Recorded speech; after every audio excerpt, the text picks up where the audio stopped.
The NFL season is almost here, and I'm doing a series where I'm predicting every team's NFL record by looking at every game this season. I've already done the entire AFC, and I'm almost done with the NFC, with this being my last NFC video. And my final division I will be looking at is the NFC West. With no further ado, the last place team in the NFC West is, of course, the Arizona Cardinals. I had my controversial picks here and there. This is not going to be one of them. We'll start off with a loss to the Chargers, a loss to division rival Seahawks, loss to the 49ers, loss to the Giants, loss to the Rams. Well, Rams are the next week, but a loss to the Lions. And do they pick up a win versus the Broncos? No, they don't. But they do pick up a win over the Cowboys. They're going to get a surprise game here and there. Surely, maybe. Probably. Yeah, I'd say this is a pretty tough opening schedule for the Cardinals. And yeah, it doesn't get much better. Losing another game to the Seahawks, and the Rams, and the Chiefs. But fortunately, they pick up yet another win versus the Commanders. So, 2 wins on the season. You may celebrate that. They don't get a third versus the Eagles, though. So, heading into the bye with 2 wins. However, they pick up a huge win versus the Jets to not take the #1 overall pick. But they ultimately finish the schedule off with 3 straight losses. And that is a final record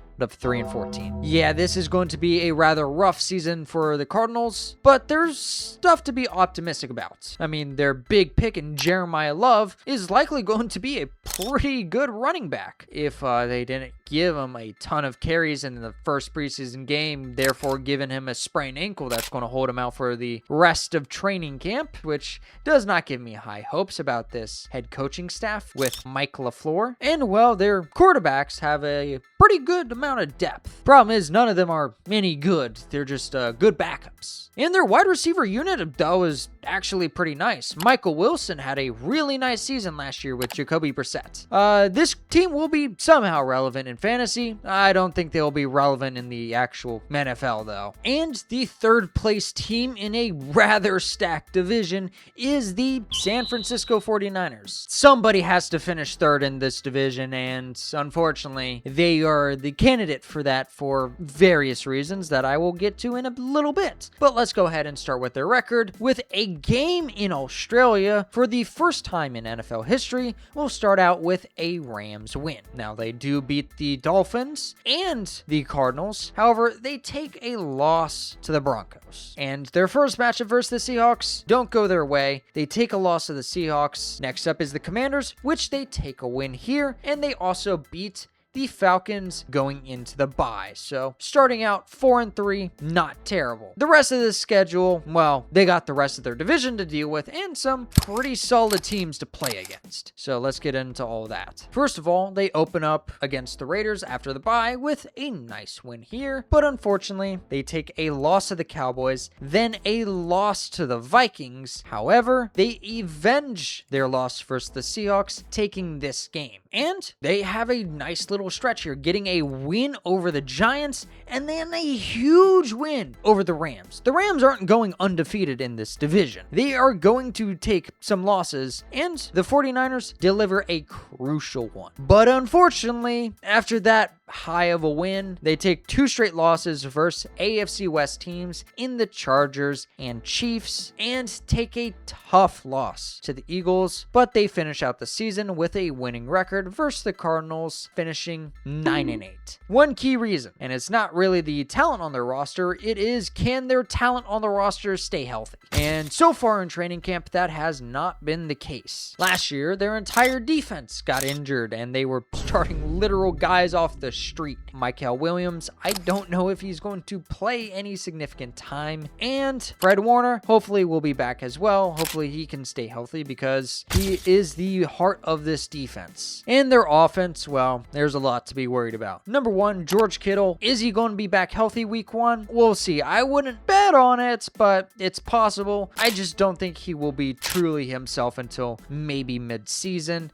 Christian McCaffrey. Fantasy owners, look away. He's dealing dealing with soreness. Hopefully it's nothing more than just soreness, but if it's anything more, well, the 49ers offense might actually be cooked because they literally don't have any receivers. Ricky Pearsall was out for the season, and they signed Dusty Deebo Samuels. Far from his prime now. And with the amount of injuries they've had in training camp so far, I think this is going to be yet another wasted year due to injury. And our second place team in the NFC West, it's a tough one, but it is the Seahawks, the defending Super Bowl champions. We'll get into more why I don't have as high expectations for them, but let's get into their record first. First of all, they open up the season with a win over the Patriots and the Cardinals. Unfortunately, they take a loss to the Commanders early on in the season. However, they pick up a win versus the Chargers and pick up a big win versus the 49ers. But after 2 good wins in a row, it's hard to get another big win versus another tough team, but they pick up wins over the Chiefs and the Bears, but they take a big upset loss to the Raiders. Now, this is still a strong start to the season, picking up 7 wins. I wouldn't say that's too bad. And going into the rest of the schedule, this will determine where they end up seating in the playoffs. And I'm eyeing this final stretch of games right here. This is going to be a huge determining factor in where they finish up in the playoffs. But they take a loss to the 49ers, pick up 2 straight wins over NFC East teams in the Cowboys and the Giants, picking up a huge win over the Eagles here. This is a huge win if they can possibly pick up the number 1 overall seed. And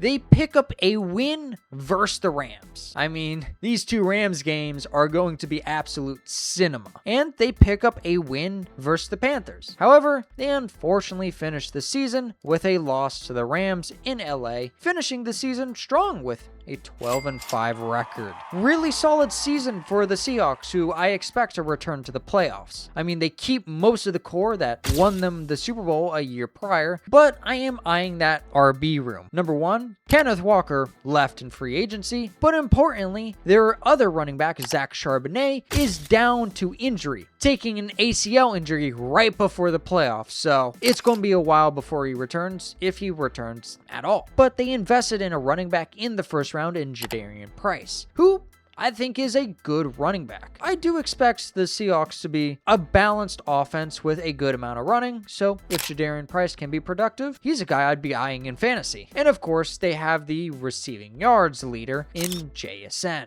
winning Offensive Player of the Year as well. I don't know if he will repeat as that, but I do expect him to have another strong receiving season since, well, this wide receiver room isn't the most stacked in the league. It's definitely a solid room, but Jackson Smith-Njigba is clearly the top dog here. And we'll see if Sam Darnold can continue his career revival. He had a great season with the Vikings and won a Super Bowl with the Seahawks as the starting quarterback. So if he can put together a third, Sam Darnold is back. And that, of course, leaves the Los Angeles Rams to be the division winner. I mean, they are one of the most stacked teams in the NFL. We'll get into more of that after we go over their record. Now, they open up the season with a win over the 49ers, and then they take wins over the Giants, Broncos, Eagles, and Bills. So it's a tough opening schedule, but they start off 6-0 because they were just that good of a team. Now versus the Raiders,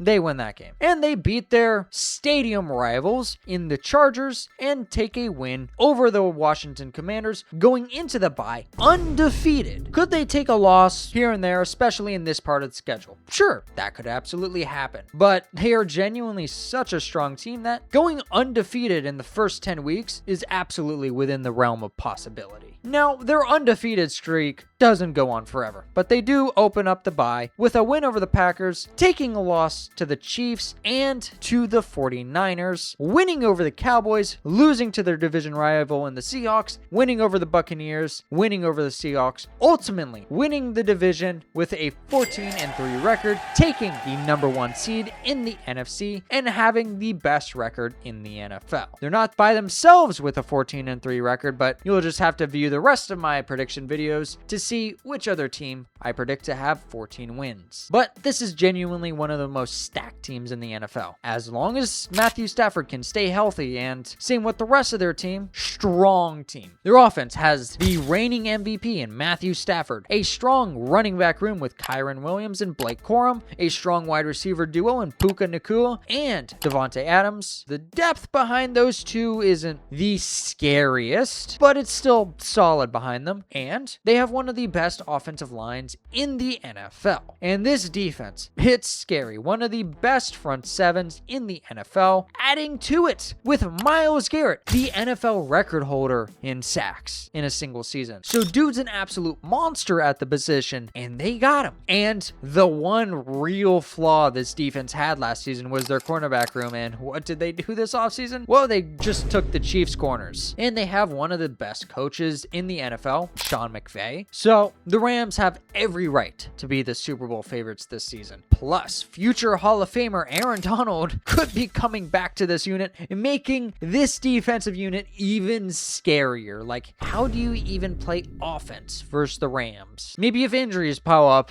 that's how you'll play offense versus them, but on paper, this is one of the best units you can get in the NFL. So what do you guys think of my predictions? Are they right or are they horribly wrong? Probably the latter, but it's always nice to have some fun with these predictions because I'm going to be wrong anyways, so let's predict some wild scenarios. If you enjoyed today's video, please leave a like and sub. It's greatly appreciated and lets me know you guys enjoy these videos. And she would also appreciate it if you liked and subbed. Anyways, I will see you guys in my next video. Bye!